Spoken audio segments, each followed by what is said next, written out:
everybody. I'm Jeff from Ayelet Tours, and since 1986, we've been connecting people to Israel and the Jewish world. We are the official travel partner for Hadassah Missions to Israel. We run trips all over the world under the banner of the Traveling University, including trips, of course, to Morocco. I'm sure we'll get mentioned a little later.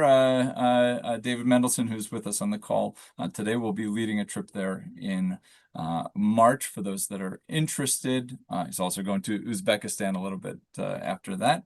We also run trips for Jewish singles and Jewish adults under the banner of Best Day Adventure and Best Day Adventures. And for many years, we've been running these virtual programs to help folks connect beyond just the trips themselves, but connect virtually to the world. And in this challenging time in which we live, when sometimes social media things just kind of focus on, I guess you could call it the outrage economy. It's nice every once in a while to step back and see that there are people in the world trying to make a difference in a positive way.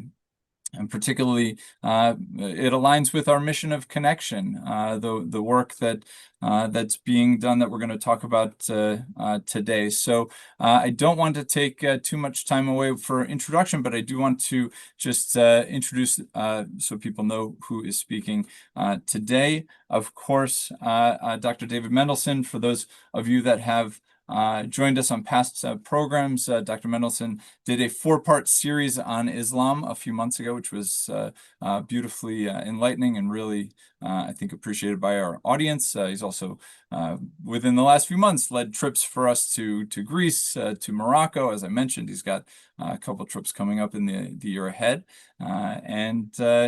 We are also joined today by Mehdi Boudra, who I will actually read his bio so you have a little bit of information. Mehdi is actually coming to us from Morocco.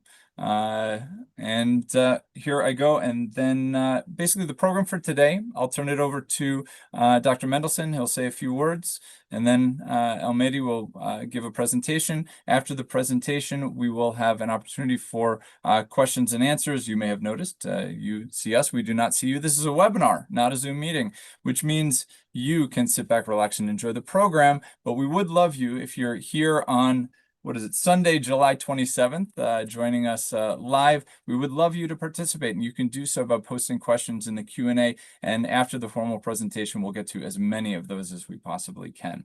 Okay, that's the program for today. A little bit about Mehdi. Mehdi Boudra was a non-resident fellow at the Atlantic Council's Middle East programs. He has a special interest in minority rights and cross-cultural communication and dialogue. In 2007, he founded Association Mimouna, a Moroccan non-governmental organization that aims to advance Moroccan Muslim-Jewish dialogue, and he has since held the position of its president. In 2011, Boudra organized the first Holocaust conference in the Arab world. And in 2012, he brought the first Arab student seminar to Israel. In 2018, Boudra was among the Allgemeiner Journal's J100 list of the top 100 individuals who have positively influenced Jewish life. From 2015 to 2021, he joined the Royal Institute for Strategic Studies, for which he serves as the head of its International Relations Program. He speaks Arabic, French, Spanish, and English, today hopefully English.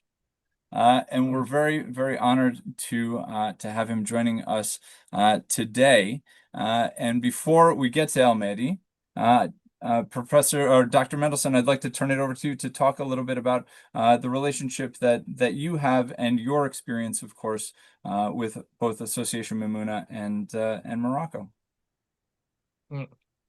Great, Jeff. Thank you for that eloquent and flattering presentation, at least as far as I'm concerned. But yeah, so in terms of today's presentation, I want to take as little time as possible from you to have Mehdi speak with you, because it's truly a unique opportunity to hear from someone who founded an organization, Mimouna, that in many ways for me symbolizes both the truth of Morocco and the hope in many ways that it brings for both for Jewish and Muslim relations. So Mimuna itself, the word actually it it comes from a term that Jews in Morocco, a custom actually, that after Passover, if you know the custom of selling your chametz to the before Passover starts, you sell your unleavened your leavened products and you kind of buy it back. So what the Jewish and Muslim relationship was so close in Morocco that there was a custom called Mimuna, in which the Muslims would actually be the first person to give to provide bread, fresh baked bread, products with yeast after Passover, and uh, and Mimuna became eventually a celebration of for all Moroccan Jews after Passover, the first introduction of leavened foods after our period of unleavened uh, bread. So what so and when the Moroccan Jews came to Israel, they brought this custom of Mimuna, and it has now become a Jewish custom for all Israeli Jews, Ashkenaz, Sephardic, um, Eastern Europe. It doesn't matter. Mizrahi is how to translate that. Oriental Jews. Every type of Jew adopted this as a custom. So that I find that remarkable. I'm not sure how many Jewish people in North America are aware of this custom, but that's why I felt the introduction was relevant. But what happened in Morocco was Morocco has had for hundreds and hundreds of years, actually thousands of years, a strong Jewish presence. And and when we as Jews, and I'm speaking for myself, but many Jews I know often will ask where when we create organizations that look for peace and dialogue, there's a sense of, is it reciprocal? Are we as Jews trying to found these organizations? Are there non-Jewish organizations? Are there Muslim organizations, Arab organizations that have a similar reach out? And and Mimuna is an example of such a reach out program. El Mehdi, who was the founder, um, decided with other fellow students in Morocco that they needed a program to explore the question of their Jewish roots. Morocco has Jewish roots that predate Islam by hundreds and hundreds of years. The King of Morocco acknowledges this, and El Mehdi and his friends decided that too many Moroccans were ignorant of this relationship, and they decided to explore the Jewish roots of Morocco. And as Jeff told you, this evolution, which El Mehdi will speak to at greater length, and in the beginning may have had some resistance among fellow Moroccans, and but they pushed through and they became the first Arab organization to actually visit Israel, the first Arab organization from anywhere in the Middle East to organize a Holocaust conference. The last trip I was in Morocco, when El Mehdi met and spoke with our Ayelet visitors, one of his fellow Mimuna members showed up from the airport, having just come from the airport from Warsaw, where he actually took part in taking Muslims to explore both the camps and the understanding of what the Holocaust means. And they don't just do this for Moroccans. They do this outreach program to other Arab countries where Jews actually, or anybody who's Israeli, have no connections whatsoever, have no ability even to enter. And they have brought this message, and they continue to bring this message. So it's a remarkable in these troubled, turbulent times. It's a remarkable message of hope. And my relationship with Muna goes well back over, I want to say, 10, 14 years or so. It's developed into a very deep personal friendship, but it's a they are remarkable, truly remarkable. When you're looking for people who actually have no agenda other than what they're stating to you, which is to increase understanding, to increase the relationship, to increase the dialogue, you will not find a better opportunity. If you want to meet somebody who understands both what it means to be Moroccan, what it means to be Muslim, what it means to be Arab, what it means to be Berber, you will not find a better bridge. So this is a remarkable chance, and I'm not going to take any more of your time. I want to turn it over to El Mehdi so you can hear from his voice yourself. Thank you, Jeff, and Ayelet for inviting me to be part of this program. And thank you, David, for your friendship and your continuous support to me and to my colleagues in Mimuna You are part of our family, and I'm really honored to be your friend. I had the chance to speak with Ayelet groups in Morocco, and it's every time a fascinating exchange that we have here. And those groups are coming also for us to give us some will and courage to continue our work. Those meetings are really important for us because this is what give us this will and courage to continue the work that we started since 2007. Today, I will try to start with a PowerPoint presentation. This PowerPoint presentation will speak about the past and the present of the Jewish community, the work that we are doing here in Morocco to preserve the Moroccan Jewish heritage, and what are the initiatives that have been done all over Morocco. Then I will finish with our organization because Mimouna is part of this bigger initiatives that the civil society in Morocco are trying to do.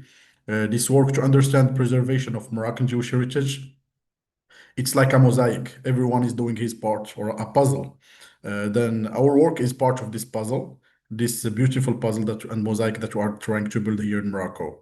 Of course, in Morocco, we are not the richest country in the world economically, but I think Morocco is one of the richest by its identity, its values that we are trying to preserve here in Morocco, and we want to share with the rest of the world.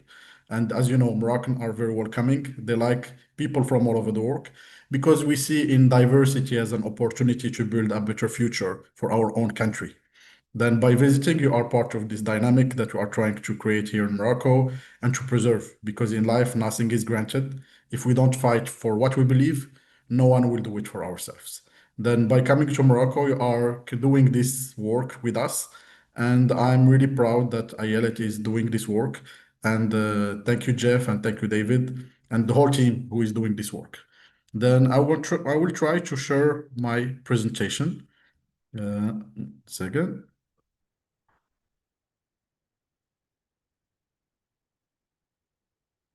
Okay. Can you see it? Can you see it? We can see it. There Yeah, it is. okay. Then my presentation is not, it will be like around 15 to 20 minutes, where I will try to speak about the past of and the presence of Jewish life in Morocco. Uh, Morocco has been a vibrant center for Jewish life for centuries. Before the creation of the State of Israel in 1948, we had almost 300,000 Moroccan Jews living in Morocco. It was the biggest non-Ashkenazi community in the world, and it was one of the biggest in the world in general and the biggest in the Muslim. Before like the end of the Second World War, Morocco and the starting of the war, Morocco have welcomed many refugees from Eastern Europe, mainly from Hungary, who settled mainly in Tangiers, in the city of Tangiers. But also the Sultan Mohammed V have said no to the Vichy government and to Nazis to give Moroccan Jews, because for him, Moroccan Jews are Moroccans. Uh, Today, the communities have shrunk like since 1948 from 300,000. Today, there is only 2,000 Moroccan Jews still living in Morocco, mainly in the city of Casablanca, with like also some communities in Marrakesh, Agadir, Fez, Meknes, Tangiers, and Rabat. But it's a very active community. It's true that it's only 2,000 people, but it's very dynamic, and it's still one of the strongest Jewish communities in the Muslim world, and it retains strong links with the 1 million Moroccan Jews living all over the world who are visiting every year, and the majority of them are living in the state of Israel today. Morocco, since the 19th, has tried to manage and preserve its diversity. Before, we saw diversity as a threat. Today, we see it as an opportunity. And Simo Levi, who was the founder of the Moroccan Jewish Museum, was among the first people and the first member of the Jewish community to fight to preserve of the Jewish heritage of Morocco. And in 1997, the Foundation of Moroccan Jewish Heritage have preserved more than dozens of synagogues all over Morocco and created the first Jewish museum in the Arab world, who is headed by a Moroccan Jewish woman, Zohar Hehem. The local Jewish communities in Morocco, with the full support of the Moroccan government, have preserved 167 Jewish cemeteries and shrines all over Morocco. And His Majesty the King Mohammed VI has launched a conservation plan to preserve the Melah, who are the old Jewish neighborhoods in several cities in Morocco. This includes the rehabilitation of the historical buildings, the renovation of Jewish sites, including synagogues, and the restoration of the original names of the streets, like what we have done in Marrakesh, thanks to the work also of Mr. Jackie Kadosh, who is the head of the Jewish community of Marrakesh. In 2020, in Essaouira, His Majesty the King Mohammed VI has inaugurated Beit Dakira, the House of Memory, a center dedicated to the historic convivencia between Muslims and Jews in Morocco. And as you can see here, His Majesty the King Mohammed VI is in the middle of the synagogues between two huge rabbis, big rabbis of Morocco, Rabbi Israel, who is the head of the Moroccan Jewish community, the head rabbi of Casablanca, and Rabbi Pinto, who is a very known rabbi and respected all over the world. Morocco also have tried to include in the national curriculum of elementary schools the Moroccan Jewish history in 2020.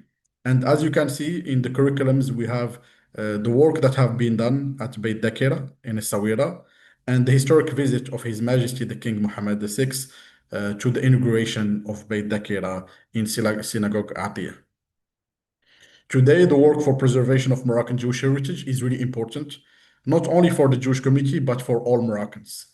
Because today, Moroccan Judaism is part of the Moroccan fabric, the Moroccan identity. And in 2011, the Moroccan constitution specified that Morocco is an Arab Muslim land, an Amazigh land, an African Mediterranean, and also a Jewish land, which is the role to preserve and preserve this plurality of and diversity of a Moroccan identity. This work have been done mainly, and the first one who have done it, as I said, it was Simon Levy, who was the General Secretary of la Fondation du Patrimoine Culturel Judéo-Marocain, who created the Casablanca Jewish Museum and have preserved dozens of synagogues all over Morocco.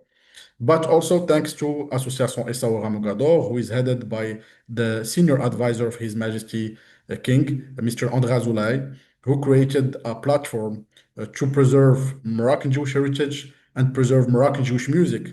And in 2005, he created the first festival where the stage is exclusively dedicated to Jewish and Muslim artists. And I hope that your groups will visit. It happened every end of October in the city of Essaouira, and it will be an opportunity to visit and to be part of this great festival. Today, Morocco have also preserved the many Jewish sites, and many of them become also museums. Today, we have 5 museums all over Morocco. The first one was created in 1997, as I told you, c'est le Musée du Judaïsme Marocain of Casablanca, where we have 36,000 visitors, many of them are students. The second one is the Beit Dakira. It's not a museum, it's more a center, but it have a component of museum. It was created in 2020 by l'Association Essaouira Mogador, and it have more than 97,000 visitors, and it's free. The visit to this museum is free. Anyone can visit, and 90% of the visitors are Moroccans. There is the third one who was created by the Jewish community of Marrakesh. It's a synagogue who is still active, Salat al-Azama. It's a very old synagogue in the Melah of Marrakesh, who have a component of museum created by Mr. Jackie Kadosh, Mr. Ahayon, and Kobi Ifrah. And it have 45,000 visitors per year. Many of them are tourists. The fourth one is the synagogue who became also a museum, Beit Yehuda. It was created by la communauté juive de Tanger, and mainly with a strong woman, Sonia Azaguri, who created this magnificent museum, who have 19,000 visitors every year, and it was created in 2022. And today we are going to have a fifth one. It's called متحف الثقافة اليهودية, the Museum of Moroccan of Jewish Heritage, created by la Fondation Nationale du Musée, and it will open in few weeks or months. Today, as you can see in this map of Morocco, we have 5 Jewish museums, more than 30 synagogues who are being restored and for visitors all over Morocco, and more than 167 Jewish cemeteries and shrines preserved. So wherever you go in Morocco, you will find this Jewish heritage preserved and that you can visit. But it's not only for tourists or visitors, it's also this work is for Moroccans. to reconcile ourselves with our own identity, to preserve our own heritage, and to be proud of the Jewish heritage of Morocco, who's not only in the past, but it's mainly in the future. Today, this work is also done through academia, with many universities trying to preserve the archives, the history of Moroccan Jewish heritage through academia and civil society too. And when now we arrive to Mimouna, and I'm proud to speak about Mimouna in like a very in-depth. Our organization have been created in 2007 by a group of young Moroccan Muslim students at Al Akhoun University campus, because we find there is a gap between the discourse of the old generation who talk with nostalgia about Moroccan Jews, who lived with the 300,000 Jews in Morocco, and the young generation who don't know nothing about Moroccan Judaism because they didn't have the chance to meet with any Jew. Today, there is only 2,000 Jews living in Morocco. We have a population of more than 35 million people living in the country. And those people, they didn't meet with any Jew. Then we decided as a group of young Moroccan Muslims to preserve and to promote this Jewish heritage through like 4 pillars. The first pillar is like preservation of Moroccan Jewish heritage. The second is like Holocaust education. The third one is interfaith dialogue. And the fourth one is people-to-people initiatives. Then I will try to speak about those initiatives that we have started. Because when we started in the beginning in 2007, many people didn't understand why a group of young Moroccan Muslims will create a Jewish organization. We are a Moroccan organization who is promoting this diversity. And as I told you, in life, nothing is granted. Today, Morocco is really proud of its Jewish heritage. It's promoting it. But what can we do to make this country more resilient and to preserve its own Jewish heritage? Then the work started there because we find there is this gap between the discourse of the old generation and the young generation. And we try to remove the dust from the memories of the young generation. So they understand that Judaism is part of our own identity here in Morocco, and no one can remove it. And we should be proud of it. Today, there is 1 million Moroccan Jews all over the world. It's their country. They can come back to Morocco, they can resettle, or they can just visit if they wish.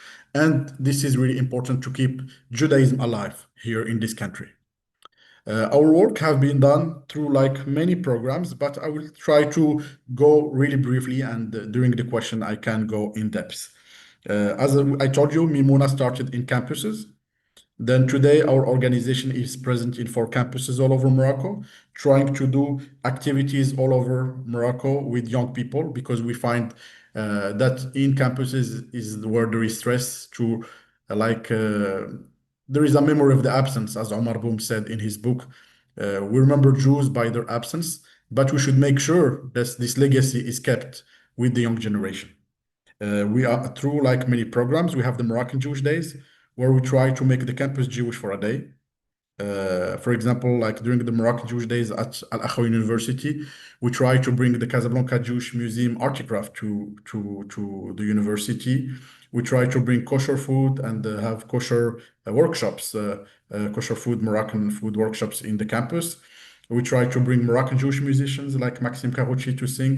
We try to have an academic conference on subjects of Moroccan Jewish heritage. And we put Hebrew banners all over the campus so people understand that Judaism is part of this country.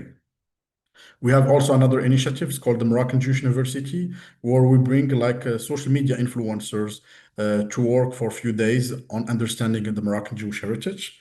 We have also a stronger pillar of our organizations is Holocaust education. We started the Holocaust education program in 2011 in partnership with Kivunim.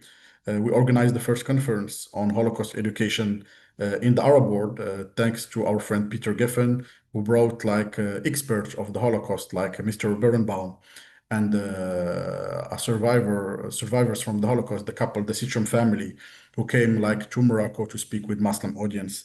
And it was a fascinating conference that let us make sure to understand better the Holocaust as one of the dark chapters of human history, as His Majesty the King Mohammed VI have said, but also to make sure that it's including in our curriculums. Then we have been working with the United States Holocaust Memorial Museum to create the first curriculum created by Muslims for Muslims, tailored to our context, using metaphors and wordings from our region, not only translations. Just a few days ago, we had a program in partnership with Noal and funded by the Claims Conference, where we brought 25 teachers, high school teachers from the city of Essaouira to Germany and Poland to understand the Holocaust, to be educated about the Holocaust, and like to visit Auschwitz-Birkenau and Treblinka, and to meet with civil society in Germany and Poland to understand these dark chapters of human history and to educate it to the youth in Morocco. And this was a very fascinating program that just finished a few days ago. And we look forward sending more delegations from Morocco to Poland. We have also a third program who is really interesting, as I told you, is the People to People initiatives. Since the Abraham Accords, we are trying to bring young people from Morocco and Israel together. We are working during like 3 programs. We have a programs that started in the beginning. It's called The Leaders of Tomorrow. It's in partnership with an Israeli NGO called Israel Is. We have another one with Noir. It's called Youth for Mina. And we have a third one with the American Jewish Committee. It's called the Sachs Fellows. We are trying to bring not only students, but also young professionals from Morocco, Israel, and United States. And also this year we added France to work in certain sectors that we selected. This year it was the agrotech, tourism, and the culture. And they start like with like online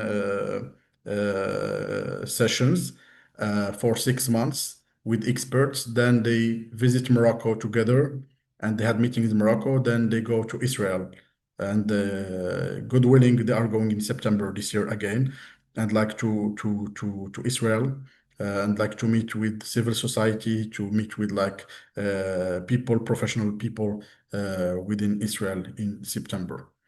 Another program that we are having, and it's something different that we are trying to reach out more people all over the world. It's called Jewish Africa Conference. Jewish Africa Conference started as an idea with Jason Guberman, my friend and dear partner from the American Sephardic Federation, with whom we have been working for many years.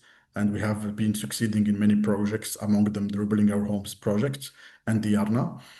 We try to have a conference and a network and a platform for people all over Africa. When we think about Africa, unfortunately, we don't think about Judaism. But Moses was African. Judaism is Africa, and like we try to have more than 30 to 40 leaders, bringing them together, leader within the Jewish community, academia, from all over Africa, from South Africa, from Namibia, from Zimbabwe, Zambia, République démocratique du Congo, Kenya, Ethiopia, Uganda, Nigeria, Cape Verde, Tunisia, Egypt, and Morocco, and beyond, to talk about Africa, to think about Africa. To see how can we preserve our Jewish heritage in the African continent. The first edition was in New York in 2019. The second was in Rabat in 2022. And the third one was this year in Cape Town. In these difficult times, we went to Cape Town and we had this third edition and we added as a partner, the AGC was a partner for this edition. And it was a magnificent edition that we had with the Jewish community of Cape Town, who is really resilient and really proud to work with them. And we look forward working not only in Morocco, but working beyond. And we have been working with many civil society in Arab countries, including Tunisia, Egypt, and other countries like Lebanon and Iraq. And we look forward to continuing this work with the help of our partners and trying to reach out to more people. Because today, to fight against hate speech or anti-Semitism, you cannot fight against it only in your home. It's like we need to be global. To fight like anti-Semitism today, we need to work together. To fight hate speech and Islamophobia, we need to work together. We say in Morocco, one hand don't clap, we need both hands. And this is where we need everyone. Fighting hate speech in Morocco or in the US is not enough. When you have a fire, if it went to the house near to you, it will reach out to you. Then we need to like stop it wherever it is and this is why we are here. Thank you, David. I think I'm happy to respond to any question that you want and to have a discussion. Thank you, Mehdi. That was a very uh, needed and well appreciated overview. I really would like, before I open it up to questions from everybody in our audience, to hear more from you, your voice. Like El Mehdi, what made you, as a young student, take on this role? Like, what is it in your own personal identity? Like, what was the passion that drove you, and what was the passion that drove people like our dearly beloved and Miss Laziza, your co-founder? Like, what would you say is the impetus that makes somebody create something that's actually and continues growing? And the second part of my question is, you've mentioned some incredible projects that you founded and continue to found. What is your hope, your vision? Where all this is leading to? Yeah, the first question that you asked me, I think my inspiration in life was my grandmother. And my grandmother was born, Allah yarhamha, she passed away. She was born in Boutouil in the Melah of Casablanca. And when she was born, her mom could not breastfeed her. Then she had a Jewish mom who breastfeeded her. And she all the time, in her street where she was living, she was the only Muslim family living in this street. And Moroccan Jews were like the best friend of the family. They protected them, they were the friends.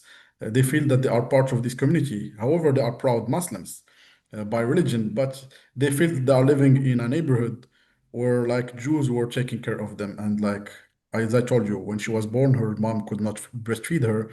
And in our tradition, breastfeeding is like blood. You cannot marry your brother or sister of breastfeeding. It's then she all the time she told me I have a mom called Awali and a sister called Sarah, and they immigrated to Israel. And all over what she was doing, it was Jewish heritage was part of our own identity at home. I was living in this bubble where I thought that everyone was like us. My grandmother was not the typical woman that you will think about the Middle East. She was a woman, strong woman, who divorced from my grandfather. I love my grandfather, but she like I love her too, but she divorced with him, and she invited everyone to her home. We didn't see like I was living in this bubble that I thought everyone is like us. I thought that we were living in a la la land where like everyone cherished Judaism and like love Jews. And this is what I heard in my home. Like, for example, my grandmother, when she want to make the big cleaning, she say Pesach. I didn't understand it. Like, it means like the Muslims who were living in the Melah before Pesach started, they were also cleaning. Then for them, big cleaning is mean Pesach. Like saying few words that I didn't understand at that time. And then when I like went to university, I find myself living in a different in the real life. People coming from all over Morocco with different perceptions, people watching like Middle Eastern channels who are very critical to the Jewish people and Israel. People who don't understand, people who never meet with any Jew. Then I said, okay, I have something to do. I'm not here. You know, I was studying in a university with like very in a village. There is nothing to do, to tell you the truth. Then I have time. I studied and I had more time. Then I said, okay, I'm a human being. I am like I need to do something in my life. I need to be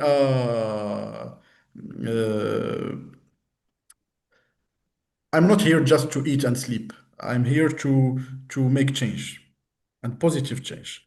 And to make positive change, I need inspiration. And my inspiration was my grandmother. Why not making sure these young people understand what I'm understanding? I'm lucky to have this type of grandmother. Why not for them to be lucky too and to give them this chance and to speak with them?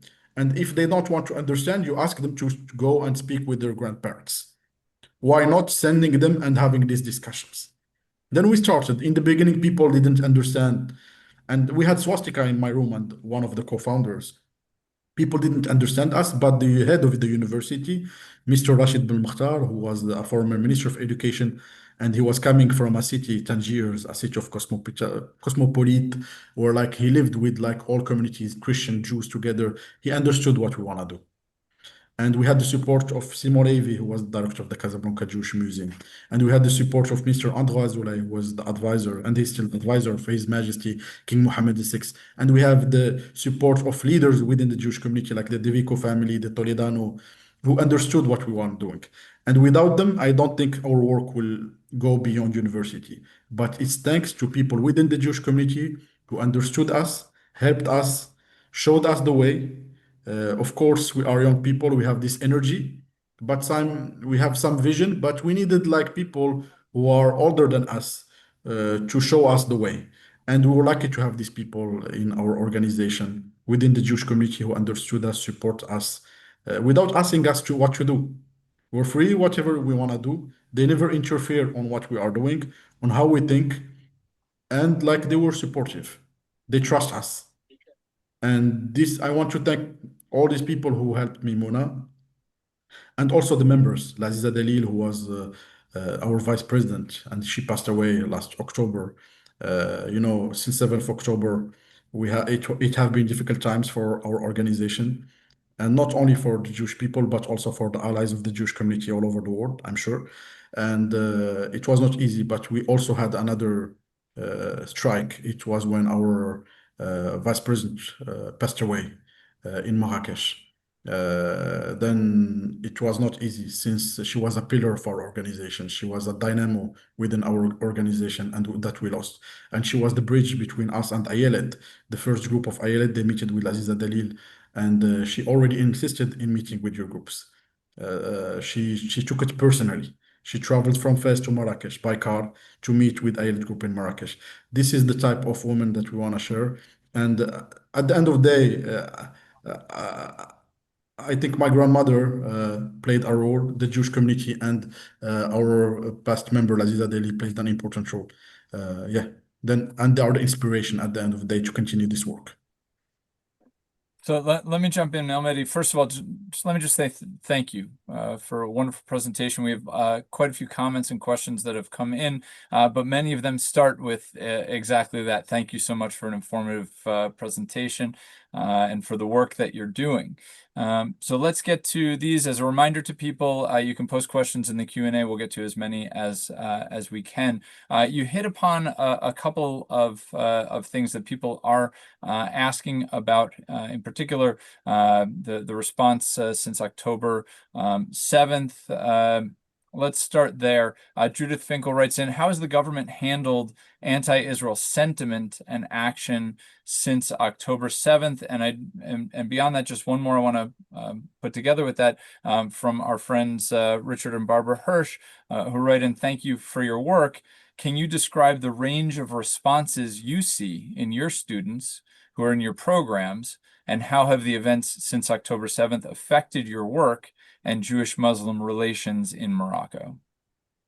Yeah, I think there is a before 7th of October, a war before 7th of October, and there is this war where we are living today. It's challenging times for the Jewish people all over the world, many in small communities, and it's not easy for them. But it's also not easy for the people who stand up for things that they think right. It's not easy in Spain. Hate speech don't have boundaries, and anti-Semitism don't have boundaries. Like, there is anti-Semitism all over the world. But how can we fight this anti-Semitism? How can we together try to find solutions? And I think we have an ally, at least here in Morocco, which is His Majesty the King Mohammed VI. His Majesty the King Mohammed VI was not afraid to continue with the relation with Israel. Since the 7th of October, Morocco still have relation with Israel. Of course, there is protests as any place in the world, like you can find them in Spain, in Portugal, or in Morocco. And we have protests, and those protests are existing. Then what we have done as Mimouna in our work, we are trying to do that in our small scale. We try to monitor all anti-Semitism incidents that happened in the media and that happened with politicians in Morocco, mainly from radical leftists in Morocco and Islamists. We try to monitor all of that. We share it with the Moroccan government. We had shared also with like partners like the combat Deborah Lipstadt team in the US, which is the special envoy to fight anti-Semitism. And we try like to monitor all those incidents, but also to meet with local Jewish communities. And we told them we are by your side. Probably you are not born in 67 or 73, but you are now here. Then I know those people have been, they are old, they have been so in their life what we didn't see. They were born mainly before in the 50s, in the 60s, then they know 67, they know 73, they know the Intifada, they suffered from COVID also because they were alone. All those people within the Jewish community, their families are abroad. They are living in France, in Canada, in Israel. But during COVID, they were alone. And to be alone this time, they are not alone. We are not going to let you alone. We are here as proud Muslims, Moroccans, who are by your. If you need us, tell us. We are not going to push you or like what to do, but we are here. And in some cases, our lawyer is already in court in the Moroccan system, and we have defended like one case at least that we succeeded in it, where the court have been supportive of our case. And like the lady who attacked one member of the Jewish community online have been convinced. Then yeah, at least here in Morocco we have a system that allow us to do these kinds of actions. Because if we, in other countries in the MENA region, we are not going to be lucky to have these kinds of action to react. We will be afraid. But here we can react. Anti-Semitism is there. It exists in any place. There is protest, of course, but the Moroccan government is trying to limit those protests. For example, it was like in soccer fields, for example, they're not allowing to have like protest or Palestinian flags. You know, like this kind of support, not having some hate speech done in soccer fields. Now the social media, we don't control. People within the social media, you cannot control. People are posting whatever they want. It's difficult to find, there is fake profiles, people who are like not have the courage to say whatever they want, but when they are online, they feel very strong. And there is like, they are building their own communities all over the world to empower themselves. Then sometimes we feel that we are alone and we are the minority, but we are not the minority, we are the majority, but we are silent. And I think it's not time to be silent. It's time to speak up, to see what we think in a respectful way, respecting every view. And, you know, it's a conflict. During a conflict, there is victims from both sides. And we need like to speak up respectfully.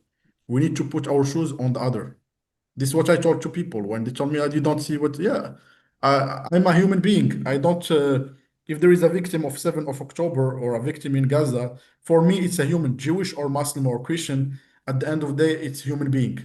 And we should be clear. We should be have this moral courage that we need to stand up for, like, if we see a victim, of course, I'm just a human being.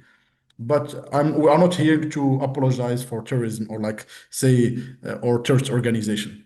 Terrorism is clear and war is clear. There is a difference between both of them. Thank you for that. And it's as we've said before, it's very encouraging to have a partner working towards a better future together. It's very, very important work that you're doing. So thank you. All right, let's move on. I've got a couple questions about the, you mentioned there's close to 1 million Moroccan Jews living in the diaspora now. So Janine Shapiro would like to know if you could comment on initiatives of what's being done to connect those Moroccan Jews to Morocco itself. And we had another question that came in asking if there was any sort of law of return for Moroccan Jews living in the diaspora. There is like after the Abraham Accords, there is hundreds of Moroccans living in Israel who took back their citizenship, Moroccan one. Like it's it's a process that need support of a lawyer. It will take a few months, but you can make it. It's need just some willingness to do it, and like to do that. Then of course any Moroccan who is abroad can take back its citizenship. There is a law that permits to any Moroccan, Muslims or Jew, from any generation who prove that he have a father who is Moroccan to get his citizenship. Then this is happening, and we have few cases of Moroccan Israelis who are living now in Morocco, and they're coming to Israel, going and forth and doing that. But we have also French people, And the Moroccan government is really like working very closely with the diaspora to make sure this diaspora is like having relationship with our country. And us as civil society in Morocco, we are pushing to do more work with the Moroccan Jewish diaspora. We have been organizing in 2015 in partnership with the Jewish community of Toronto, the North American Jewish Congress here in Morocco, where we had like with them like they came here in Morocco. We had the conferences, and they meet with the former prime minister, with the head of the parliament, to make sure and to advocate for their agenda too, as Moroccans. We also like in last June we invited Moroccan Jews in Latin America. It was more Sephardic. We had Moroccans and Syrian Jews who came to Morocco for a conference. Then, as Mimouna, we are trying to do that. And there is like some magnificent communities with whom we work. And I'm really proud to be partnered with them. And one of them is the Moroccan Jewish community of Toronto. The Moroccan Jewish community of Toronto, they invited me twice in Toronto. This year, they are organizing a big event in November in Toronto to celebrate Moroccan Judaism and to celebrate the bond that Morocco have with this community. And it will be a great event. Then yeah, and in their event, they invite the Moroccan Jewish community, but also they invite also non-Jews and Muslim diaspora also living in Toronto. They try to invite them to their event. Then they are trying to bring this convivencia that we have lived in Morocco and we are still trying to keep in our country to Toronto. So a few questions that have come in about kind of diving deeper into the history of Jews in Morocco. And what I would say, of course, that's not the focus of this particular session, but you have to come to Morocco with us. If you come with Dr. Mendelson in March, there will be multiple sessions going into the Jewish history in Morocco. And so I encourage people to do that. Of course, the three of us were speaking before we went live with this webinar. And Mehdi, we were talking about the photo behind you, the print behind you, and a question came in. Phil to Umim would like to know if you could talk a little bit about the piece of artwork behind you. Yeah, I'm putting it behind me because it's really fascinating work that have been done by a Moroccan Jew living in Agadir, Mikhail Siksou, who's a good friend of mine, trying to show the complexity and the beautiful complexity that we have about Moroccan Jews and Judaism in Morocco. Since, as you can see, it started like from the destruction of the temple to today, to like 2025, explaining the complexity of this Moroccan Judaism with its positive sides and dark chapters also. We have also some dark chapters in our history that we should understand because it's really important for us to understand them, but it's also important for me to see also the good moments that Muslims and Jews have lived in Morocco to give me some inspiration and to continue our work in these dark times. You know, we need this little light which will overcome this darkness that we are living today in this world, like in 2025, to show that there is like many steps. We have good moments, bad moments, and again, good moments. Then we are look forward that 2026 will be the best year for us, for Muslim Jewish dialogue all over the world. And you know, from sometimes we need to go depths to go up. And this is where we are now. So Mehdi, actually a very nice comment that came in that leads into a bigger topic that several people wrote about, which is kind of what makes the Muslims in Morocco so much more open to acknowledging their Jewish, the Jewish roots in Morocco than maybe other places. So specifically, Anita Eckhouse writes in, we were in Morocco in May and did not see a single Palestinian flag or anti-Israel sign. In Rabat, there was a small sign on a building indicating Consulate General of the State of Palestine. However, we never felt any animosity towards Israel or Jews. It was impressive. It is obvious that the King of Morocco has influenced this. Do you agree with that? Do you think this is specifically from the king down, or do you think this is just kind of embedded in Moroccan culture that the Jewish story is part of the Moroccan story? I think it's both. I think it's both. First of all, if you just see the history of like Morocco since the 50s, he's the Sultan Mohammed V has saved Jews during the Holocaust. Morocco had said no to give Jews to the Vichy and to the Nazis, and His Majesty King Mohammed V. A few years later, he was deported to Madagascar because he refused to the French, and he'd say no as a proud king. He was not old at that time in the 40s. He was like 32 or 33, but he had this courage to say no to the French, to say no to the most strong power at the time, Germany, who was at the time like winning the war. Then he said no, and a few years later, he paid it and he was exiled with his family to Madagascar. But the Moroccan people decided to bring him back. And like they protest, because the relationship between monarchy and Morocco is really rooted in history. And he was a king that beloved by people that they pushed the French to bring him back. And among the people who want him back is the Jewish community. The Jewish community had like a love for King Mohammed V that you cannot find it anywhere else. And among them, Sami al-Maghribi, who is like Salmo Amzalag, made a song about the return of Moroccan, the king of Mohammed V. In the 60s, Hassan II took the power, and he was the first leader to meet with like Israeli leaders in the 70s. And it's thanks to him that many meetings between Israel and Egypt happened. Before Sadat visited Israel, they had the meetings in Morocco under the umbrella of Hassan II. And then the Hassan II make sure to link Morocco to the Moroccan Jews living in Israel. He made sure that the 1 million Moroccan Jews or 800,000 Moroccan Jews who were living in Israel in the 90s, that they can come back to Morocco to visit, to have relation. Then the King Mohammed VI is building on this like family lineage, or like Judaism is part of our own identity. And he's making sure that the next generation will understand that. King Mohammed VI is rebuilding this memory, like he's trying to preserve and educate the young generation today about our heritage in Morocco. Of course, it's also rooted in our own identity because wherever you go to Morocco, you will find Jewish heritage. In some cities, like the city of Essaouira, Dibdou, or Safrou, the majority of the population was Jewish.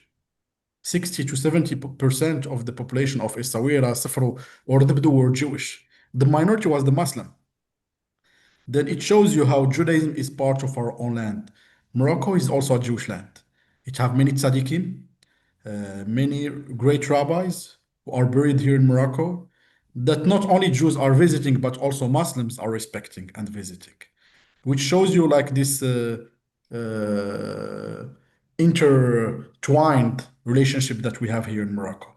That sometimes we have, for example, some families. I have a friend whose name is Mohammed Cohen. Imagine, like he's a Kohen and his name is Muhammad. There were like also many Muslims who converted in centuries to Judaism, and it's part of their own identity at the end of the day. And this is shows this complicated.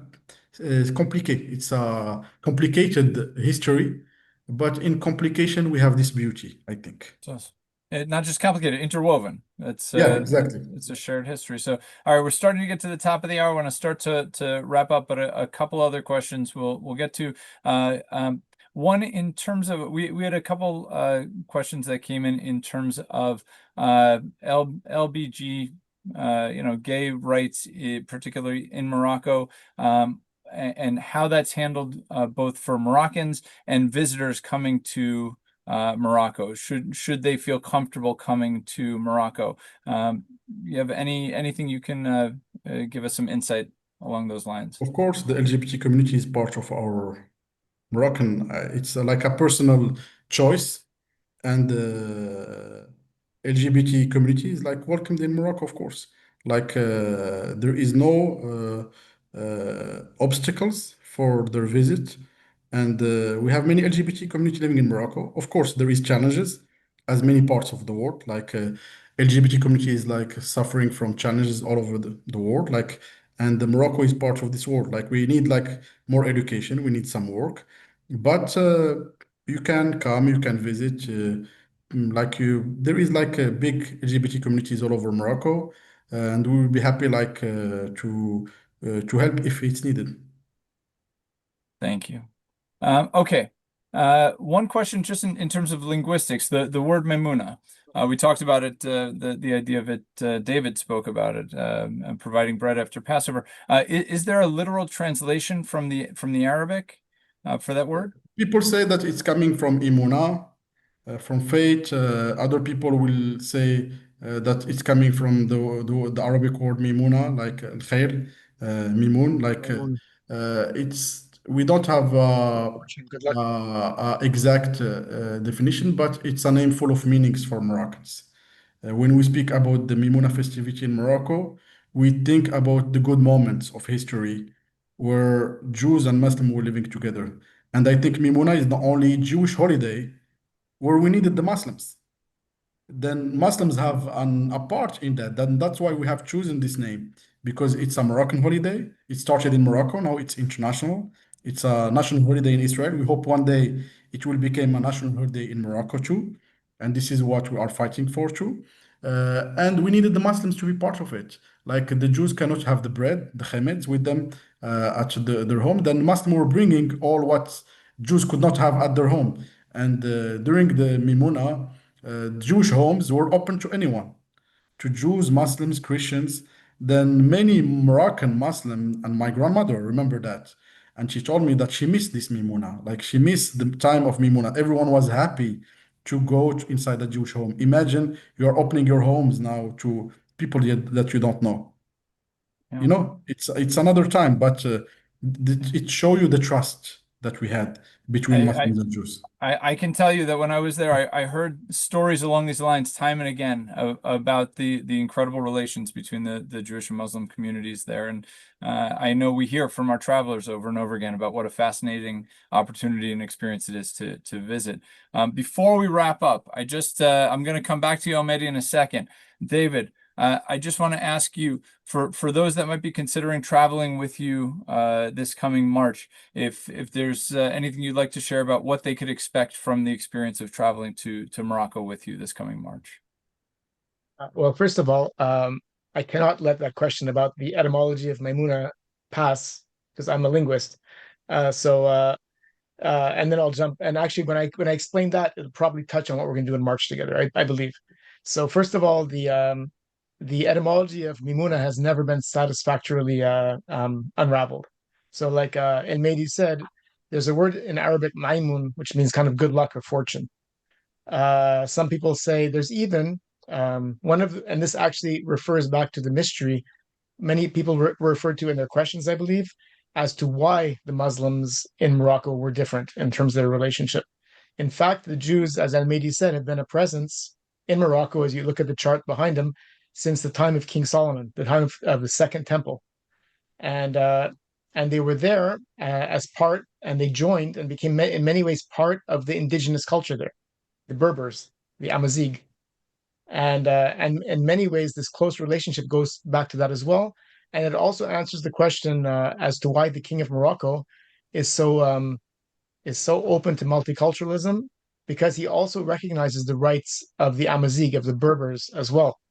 And this word Maimon, actually, probably the correct answer, and maybe I believe, is actually an ancient Berber god. So so you have all of these different possibilities. Some people say it goes to Maimonides, Rambam. So so that basically just to touch on the fact that the Jews have been indigenous to Morocco and are perceived as an indigenous people. And in fact, the King of Morocco, His Majesty also said they are more Moroccan than the Moroccans. And by that he meant they've always been a presence here. And that's recognized and lamented. Their loss is lamented. And I believe that when we're traveling there, we're going to get the sense of these echoes of who we are. I don't believe you can understand who we are as Jews, any Jew, Ashkenazi, Sephardic, Mizrahi, without exploring Morocco. Why did Rambam go there, Maimonides, and write and in many ways start a draft to the Guide of the Perplexed? He worked as a researcher and a professor in Al Qurayn University in Fez, which is actually the oldest university in the world, founded by a woman, by the way.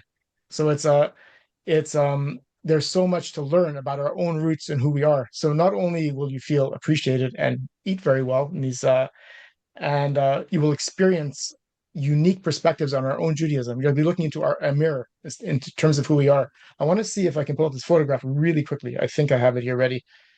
Just to give you an illustration of one moment here. I had it open a second ago. There's in the newspaper Le Matin. It's the national paper of Morocco.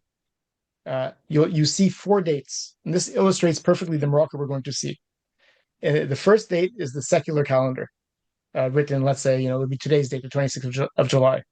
Right next to that, you're going to have the Islamic dates, because the Islamic calendar, just like the Jews have their own calendar. The third date you're going to see is the Berber calendar, Amazigh, with symbols you won't recognize at all. It's an indigenous language that is also part and parcel of who we are, of who they are in Morocco. And the next date you'll see next to it is the Jewish date. All 4 of them on the national paper of Morocco. And that illustrates perfectly the Morocco you're going to see and visit and unravel together. And it's and each the more you look at every layer, the deeper you'll go. And Jeff and I spoke about this, the unique relationship between the king and the Moroccan people, and Mehdi touched on that, is so profound and so and reaches so deep that as Jews, our dance with democracy is very brief. It's within the last century or so. Jews have always lived under monarchies, and we've thrived, and we've reached our greatest successes in the golden ages under benevolent monarchs that were appreciative of the Jews. When the Jews left Morocco, many of them and fled to Israel, and we can get into the why of that later when we have our discussions. Many of them had portraits of the king with them when they went to Morocco. When El Mehdi and his friends went to Israel for the first time, I don't want to speak for you, El Mehdi, but you told me many times about the reception you had from fellow Moroccan Jews, how overcome they were. Yeah, like in 2012, we decided to bring, in partnership with Kivunim, the first group of Arab students to visit Israel.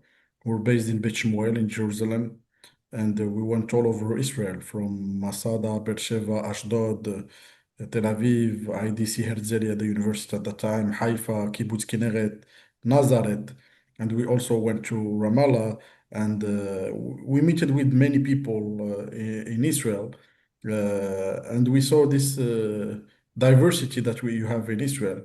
And people were really proud to meet with us. Like I have traveled all over the world, and I can tell you, like I studied in the US. When you say to people in Morocco where it is, they don't know. Also in Canada, people don't know, or it's not a priority for them. In Europe, they have some stereotypes about Morocco. In the Arab world, also they have stereotypes about Morocco. But in Israel, we feel that people are proud about Morocco. When you see Ani Mahokai, you are like invited like a prince. Like people were really proud to meet with us in 2012 at the time. And like I'm not talking about only about Moroccan Jews or Sephardic Jews, but the whole Israeli society. I feel there is a Moroccanization of Israel. All over you go in Israel, there is something Moroccan. And this is, you won't find it anywhere in the world. I felt home in Israel. I felt like I was in Casablanca. This is, when you travel a lot, and I know Ayelet are traveling all over the world, and to find that you are home in another country, it's not easy. This is in the end, as we start to wrap up here, this is really what it's all about. I say at the beginning of every one of these programs, that's our reason for existence, is connecting people, and travel, frankly, is one of the best ways to do it. El Mehdi, thank you for taking the time to talk to us about your work, the work that you're doing in Morocco.